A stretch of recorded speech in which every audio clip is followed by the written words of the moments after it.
kita punya sisa durasi 4 menit, saya ke Mas Derajat dulu. Jadi solusi yang ditawarkan singkat saja Mas Derajat sebelum nanti ditanggapi oleh Pak Dirjen. Silakan Mas Derajat. Pegang pemerintah itu Mas aja. Derajat, silakan Mas Derajat. Oh, udah on air kita? Iya, silakan Mas Derajat singkat saja. Ya, jadi ya singkat saja. Jadi tolong mekanisme perlindungan konsumen dan produsennya itu kita matangkan. Dan kedua ya, tolong disinergikan dengan BUMN. Tadi waktu break saya bertanya itu Raja Wali bisa tidak sih dibuat seperti Bulog itu untuk minyak goreng?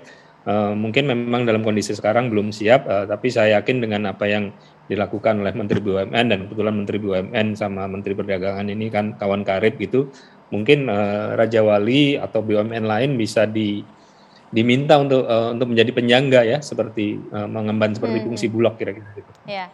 Pak Oka silakan ditanggapi sekaligus closing statement dari Anda. Saya justru menanggapi apa yang disampaikan Pak Derajat. Memang kita dalam hal ini mengatur di mana komoditinya tidak dikuasai negara. Beda seperti beras, Bulog punya cadangan beras, dan kita kalau mau mengintervensi harusnya punya cadangan pangan punya pemerintah, itu salah satunya.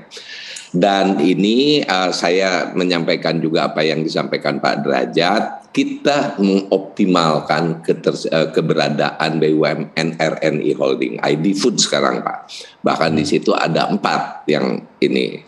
Semua itu terlibat.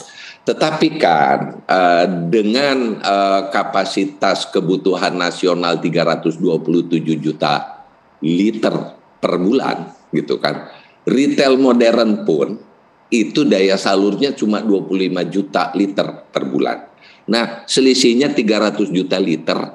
Begitu kita mengoptimalkan BUMN dengan infrastruktur jadi-jadian, Pak. Karena belum punya, Pak, infrastrukturnya. Iya kan? Belum punya. Dan kapasitas, dan sudah banyak mereka membantu mendistribusikan ke pasar rakyat dengan memotong rantai pasok.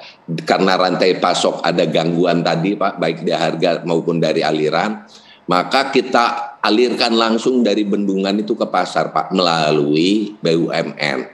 Tapi kapasitas mereka dengan infrastruktur yang sangat terbatas, dalam 1 bulan kemarin itu baru bisa memasok secara nasional, itu pun 15 provinsi, hanya 20 juta liter Pak.